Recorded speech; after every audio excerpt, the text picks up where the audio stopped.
Welcome. AI-generated art. AI-generated songs. AI, what is that? It sure is a lot of fun.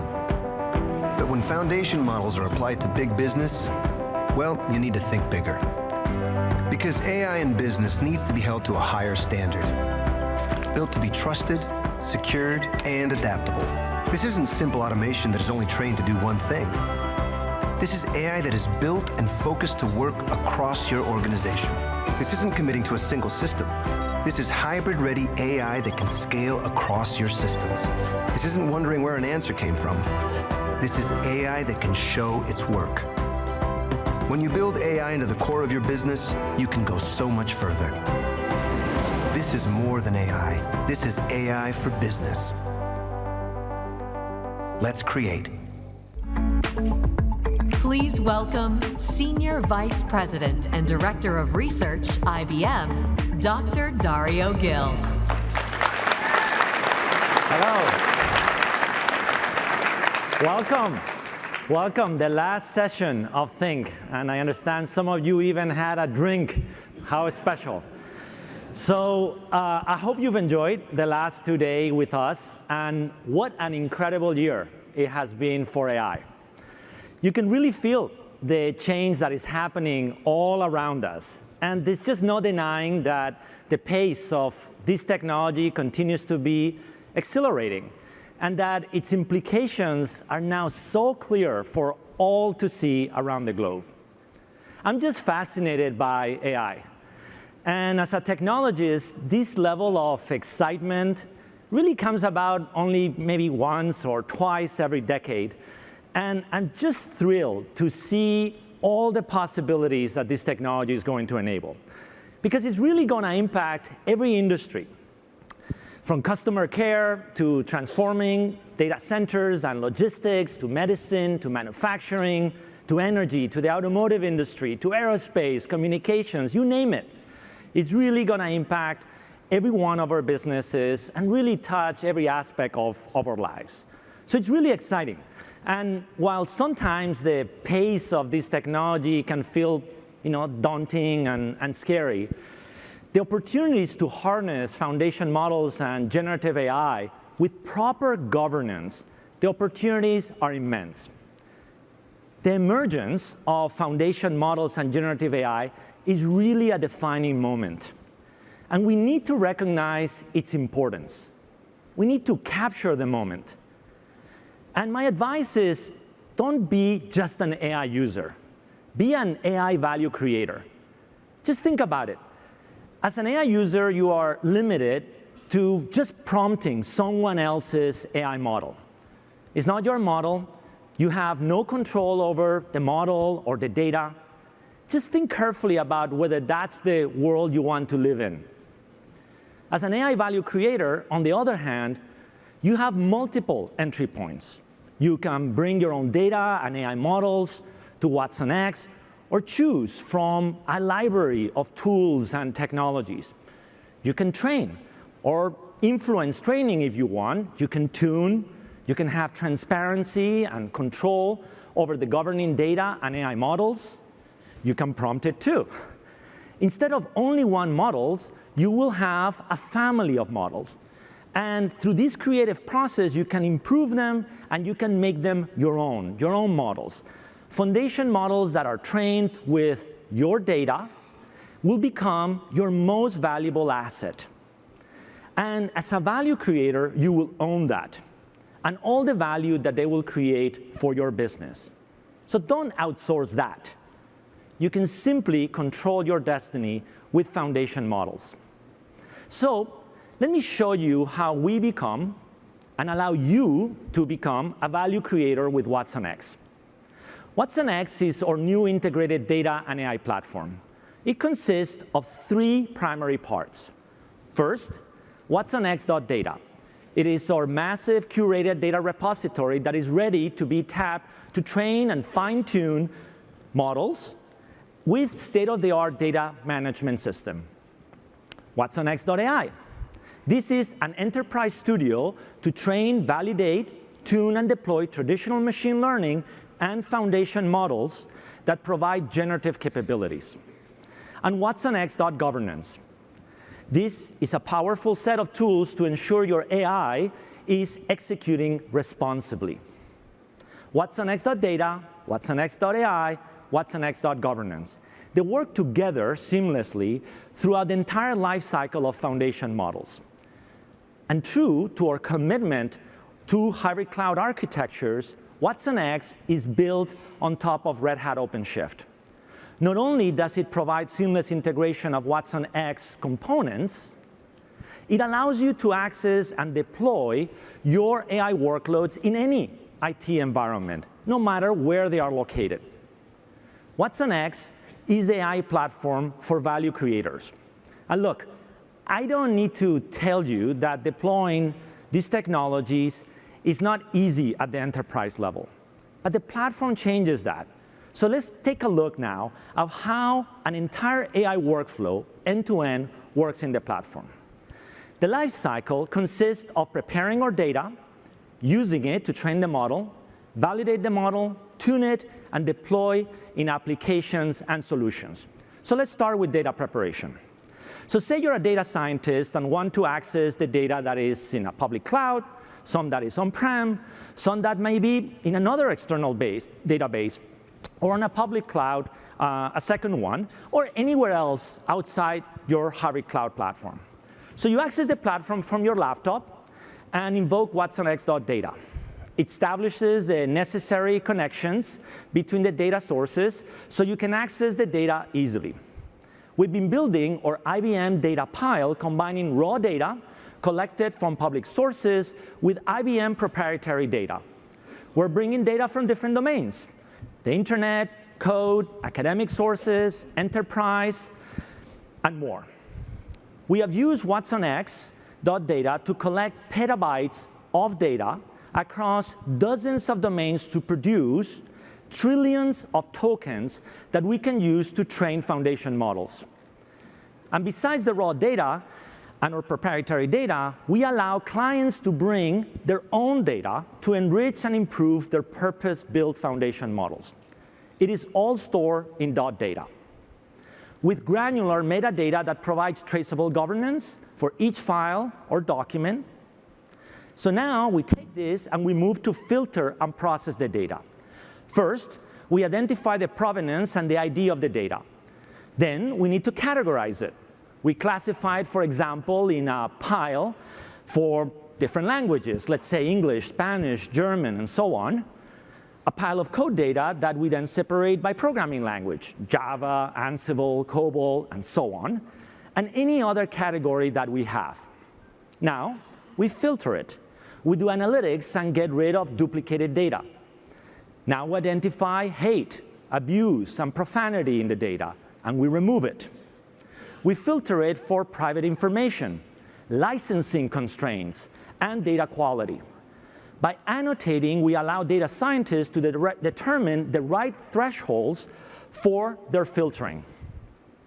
Having done all of that, the pile is now ready for the next step. We version and tag the data. Each data set, after being filtered and preprocessed, receives a data card. The data card has the name and the version of the pile, specifies its content, and filters that have been applied to it, and any other relevant content to make it easy to manage and track different choices of the work and the right subsets of the data that we've used to develop the foundation models. Now, we can have multiple data piles. They coexist in .data, and access to different versions of data for different purposes is managed seamlessly. So we're now ready to take the pile and start training our model. This is step 2 in our AI workflow. So we move from .data to .ai and start by picking a model architecture from the 5 families that IBM provides. These are bedrock of models, and they range from encoder-only, encoder-decoder, decoder-only, and other novel architectures. So let's pick the encoder-decoder sandstone to train the model, and pick a target data pile version from the piles that is in .data. .ai allows training with computing resources across the hybrid cloud. In this case, it runs on IBM Vela. Vela is a first-of-a-kind cloud-native AI supercomputer that we built last year. It gives you bare metal performance in the cloud with a virtualization overhead that is less than 5%. And we're making it available as a service. watsonx.ai autoscales the resources for the training being done. And the first thing that we need to do is to tokenize the data according to the requirements of the model. So we first query the data using the version ID for the pile we want to use. That materializes a copy of the data set on Vela for tokenization. What this means is that, for example, if we're building a large language model, the sentences in the data are broken into tokens. And this process can create trillions of them. And we use the tokens to train the model. Now, training is a very complex and time-consuming task. It can require dozens, hundreds, even thousands of GPUs and can take days, weeks, and even months. Training in Watson.ai takes advantage of the best open source technology out there to simplify the user experience. Built on Codeflare, using PyTorch and Ray, it also integrates Hugging Face to bring you a rich variety of open formats. Once training is done, the model is ready for validation. So for each model we train, we run an extensive set of benchmarks to evaluate the model quality across a wide range of metrics. Once the model passes all the thresholds across the benchmarks, it is packaged and marked as ready for use. For each model, we create a model card that lists all the details of the model. We will have many different models, trained on different piles, with different target goals. Next, we go to watsonx.governance to combine the data card that has the detailed provenance information for the data pile that was used for training with the model card that has the detailed information on how the model was trained and validated. Together, they form a fact sheet. This fact sheet is cataloged in .governance and all the other fact sheets for all the models that we have available for use. Now, let's go on to tune the model that we just created. And what we mean by that is to adapt it to new downstream tasks, which is the basis for the large productivity gains that is afforded by foundation models. So say, in this case, you're a different persona. You're the application developer. So you can access watsonx.ai and start by picking a model from the catalog to work with. We have a family of IBM models specialized for different domains. But we also have a rich set of open models because we believe in the creativity of the global AI community and in the diversity of models it offers. And we want to bring that to you. In this case, we picked Sandstone.3b from the IBM language models, which is the model that we just trained. We set up the options for tuning, the tuning approach. We picked summarization as an example, as the base model to use. Now we can access and use business proprietary data to tune the base model and for the task that we choose, whether that business data is located anywhere in the hybrid cloud platform. So now we send prompts and tuning data, and that's used to tune the model in .ai.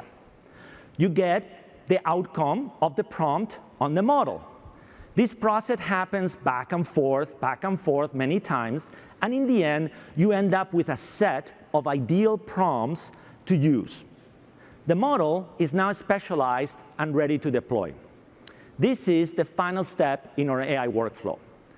The application where you want to use the foundation model can live in the public cloud, it can live on-prem, or on the edge. And you can really deploy and run foundation models efficiently wherever you need them. And the deployed model can be used in many different applications. So for example, we've embedded foundation models in Watson Assistant. For text generation in Assistant, you describe the topic that you want the assistant to handle. And it generates the corresponding conversational flow. we have an inference stack to scale the serving of the model in applications. It consists of state-of-the-art technology that has been field tested for scalable model serving. This is how watsonx allows us to go from data to a model that is trusted, governed, deployed, and ready to serve, and how we can scale that model to different applications. Once models are deployed, we continuously monitor them and update them in both .data and in .ai. We call this constant process our data and model factory. As watsonx.governance monitors the models, if there's any change that may impact how the model can be used or performs, be driven because we have new data that can be leveraged, or there's a change in some regulation or law or data licensing. Any change detected by the .governance process guides and processes the update to both the data and the model. The idea of the model factory is that that is central to solid and proper governance of AI. Now, all of these updates need to happen without disrupting the underlying applications that are leveraging the foundation models. And this data and model factory is in production today. We have already produced over 20 models across modalities like language, code, geospatial, and chemistry, and spanning different sizes of models from hundreds of millions to billions of parameters. We've infused these foundation models into IBM products, Red Hat products, and our partners' products. At IBM, over 12 foundation models are powering our IBM NLP library, which is used in over 15 IBM products and is available to ISVs. Granite models trained over code are part of IBM Watson Code Assistant, which has been applied in the Red Hat Ansible automation platform. And as you heard earlier in this event, SAP has partnered with us and is infusing foundation models into their solutions. So watsonx is really ready for you to create value with AI. Now, to maximize what you can do and the innovations at your disposal, we believe that you should bet on community. Because the truth is, one model will not rule them all. And with the innovations and models that it develops, the open community is supercharging the value that you will be able to create. To be true to our belief in the diversity and the creativity of the OpenAI community, we're proud to announce our new partnership with Hugging Face. So let's invite to the stage co-founder and CEO of Hugging Face, Clem DeLong. Clem. Hey, Dario. Clem. Thanks for having me. First of all, welcome to IBM Think. We're just delighted to have you here. So let's begin by tell us a little bit about yourself and how and when you got interested in AI and how did Hugging Face get started? Yeah, thanks so much for having me. I actually started in AI almost 15 years ago. I look at the room at the time, we couldn't have filled it. Maybe it would have been 1%, 2% of the room at most. As a matter of fact, we weren't even calling it AI at the time. We were calling it computer vision. I was working at a French company. I'm French, as you can hear from my accent. And we were doing computer vision on device, on mobile. The company went on to get acquired by Google after, but I never lost my passion and excitement for AI. So 7 years ago, with my co-founders, Julien and Thomas, we gathered around this passion for AI and started Hugging Face, right? What you see on my t-shirt, basically. We started with something completely different. We worked on conversational AI for 3 years. And as it sometimes happens for startups, the underlying platform and technology ended up more useful than the end product. When we started to release part of it on GitHub, we started to see open source contributors joining us. We started to see scientists sharing models on the platform, leading to what Hugging Face is today. So I mentioned the power and the creativity of the open community creating an AI. Just share with us some statistic. How big is it? How much energy is there in that community? And how much should we expect in that creativity available to all of us? Yeah, the energy in open source AI is insane these days. Just a few weeks ago, I was in San Francisco. I tweeted that I would be around and that we could do some sort of a small get-together for open source AI people. We thought we would get maybe a few dozen, few hundred people. And the more the days came, the more people ended up joining. We had to change locations 3 times to something at the end almost as big as that. We had 5,000 people.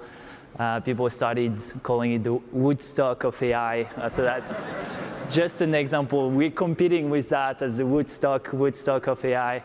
Just a proof of how vibrant the open source AI community is.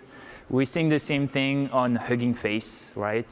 Since we started on the platform 4 years ago, we grew to now having over 15,000 companies using the platform, including very large companies like Google, like Meta, like Bloomberg, all the way down to smaller companies like Grammarly, for example. And collectively, they have shared over 250,000 open models on the platform, 50,000 data sets, and over 100,000 open demos. Just last week, 4,000 new models have been shared on the platform. So that shows you kind of like the magnitude and energy in open source AI community. Just think about that. 4,000 models in 1 week. So one of the myth-busting things that we were chatting about is that element of one model will not rule them all. Right? There's going to be a huge amount of innovation that is happening from so many sources. So perhaps you could share with us, what are some examples of innovation that you've seen? We've seen scale, but what are some examples that really caught your eye or you thought were particularly powerful? Yeah, I mean, it's interesting because since the release of ChatGPT, right, and some people have said, okay, ChatGPT is the model to rule them all, 100,000 new models have been added on Hugging Face, right? And obviously, companies, they don't train models just to train models, right? They would prefer not to do it because it costs money to train models. But the truth is, if you look at how AI is built, when you can build smaller, more specialized, customized models for your use cases, they end up being cheaper, they end up being more efficient, and they end up being better for your use case, right? Just the same way every single technology company learned how to write code, right? And to have a different code base than their competitors or than companies in other fields. We're seeing the same thing for AI, right? Every single company needs to train their own models, optimize their own models, learn how to run these models at scale. Every single company needs to build their own ChatGPT, because if they don't, they won't be able to differentiate. They won't be able to create the unique technology value that they've been building for their customers, and they'll lose control, right, if they start outsourcing it.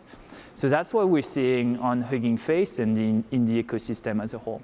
It's back to this philosophy of don't just be a prompt tuner user, right? Be a value creator with all of this. So let's talk about our partnership for a minute. Why are you excited about bringing the power of all of this community into watsonx in the context now of an enterprise need and meeting the needs of our clients that are here or listening? Yeah, obviously, Hugging Face and IBM share a lot of the same DNA, right, around open source, open platform, kind of like providing extensible tools for companies. For me, one of the most iconic collaboration partnership of the last decade is IBM plus Red Hat. And hopefully, we're just at the beginning of it, but with this collaboration, we can do the same thing for AI. I think with this integration between watsonx and Hugging Face, you kind of like get the best of both worlds in the sense that you get the cutting edge and the community and the numbers of models, data sets, apps of the Hugging Face ecosystem. And you get the security and supports of IBM, right? For example, we mentioned all the models. The IBM consultants can help you to pick the right models for you at the time that is going to make sense for your company. So you really get kind of like the perfect mix to get to what we were saying, meaning every one of you being able to build your own internal ChatGPT. So tell us, this is just great. I'm just delighted about those opportunities. And so tell us a little bit about what's next for Hugging Face. When you look over the next year or so, what excites you the most? Many, many exciting things for us. We've seen a lot of adoption, a lot of companies using us for text, for audio, for image. And now we're starting to see that expand to other domains. For example, we're seeing a lot of video right now. We're seeing a lot of recommender systems. We're seeing a lot of time series. We're starting a lot of biology, chemistry. We're really excited about it. We think ultimately AI is the new default to build all features, all workflows, all products. It's kind of like the new default to build all tech. So we're excited for this expansion to other domains. Also, we're seeing a lot of work around chaining different models. And in fact, at Hugging Face, we released today Transformers Agents, which is a way to chain different models to build more complex systems that are achieving kind of like better capabilities. These are some of the things that we're the most excited about. So a lot there. So thank you, Clem. Thank you so much. And congratulations. Thanks. Thank you. So well, you saw how the platform works to enable the foundation model creation workflow end-to-end. And we talked about data. We talked about model architectures, the compute infrastructure, the models themselves, the importance of the open community. So now let me show you how to use and how you would experience watsonx. And we're going to go inside the studio, inside watsonx.ai. And from the landing page, you can choose to prompt models, to fine-tune models, or deploy and manage your deployed models. So here's an example of how you can use the prompt lab to do a summarization task. You give the model the text as a prompt, and the model summarizes it for you. In the case of a customer care interaction, it gives you the customer problem and the resolution according to the transcript of the interaction. In the tuning studio, as we saw before, you can set the parameters or the type of tuning that you want to do and the base model, and you can add your data. The studio gives you detailed stats of the tuning process and allows you to deploy the tune model in your application. It's that simple. We took the complexity of the process away, so you only need to worry about creating value for your business. And here are some of our current AI value creators. SAP will use IBM Watson capabilities to power its digital assistant in their SAP solutions. You've been hearing about Red Hat, how it's embedding IBM Watson Code Assistant into the Ansible automation platform. BBVA is bringing their enterprise data to use with their own foundation model for natural language. Moderna is applying IBM's foundation models to help predict potential mRNA medicines. NASA is using our language models together with geospatial models we've created together to improve our scientific understanding and response to Earth and climate-related issues. And Wix is using foundation models to gain novel insights for customer care as they meet the needs of their customers.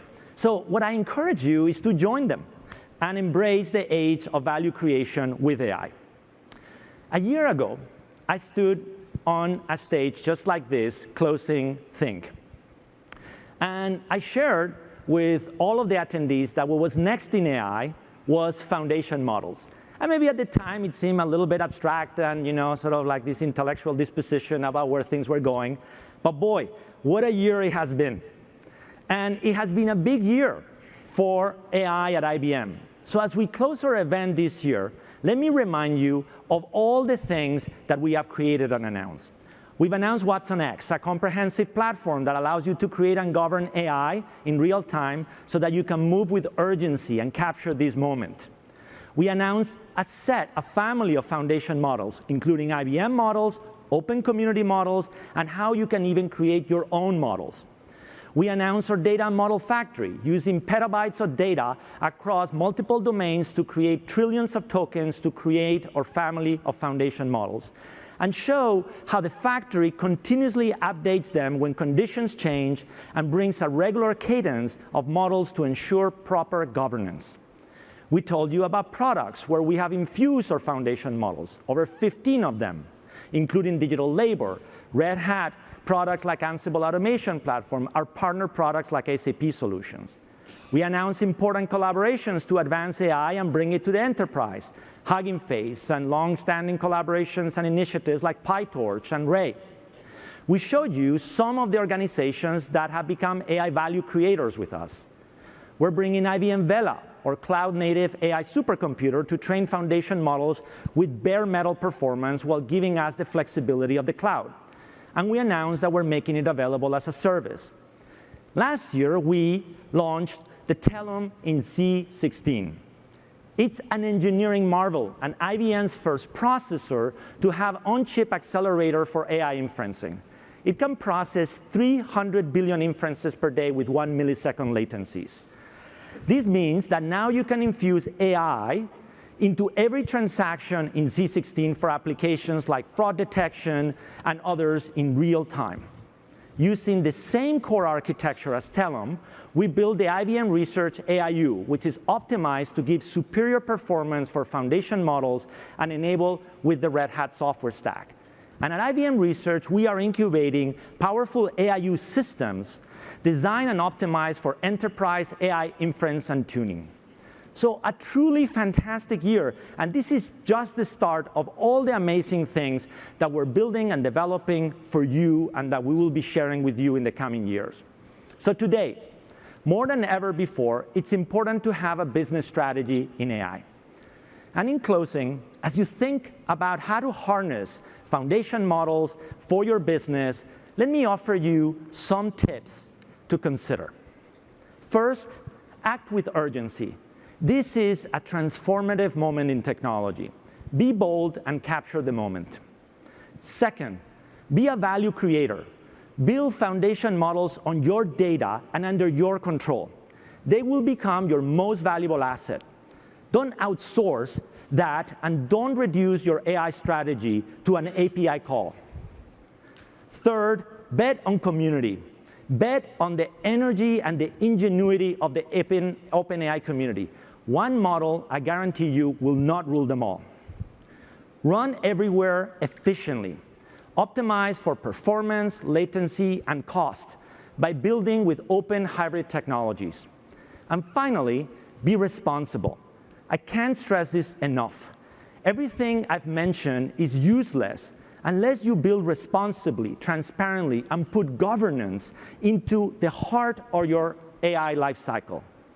Continuously govern the data you use and the AI you deploy, and co-create with trusted partners. Trust is your ultimate license to operate.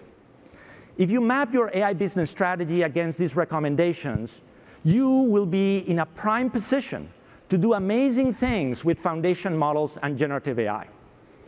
We have built Watson X so that you can do just that. And I hope you join us, because we cannot wait to get started on this journey with you.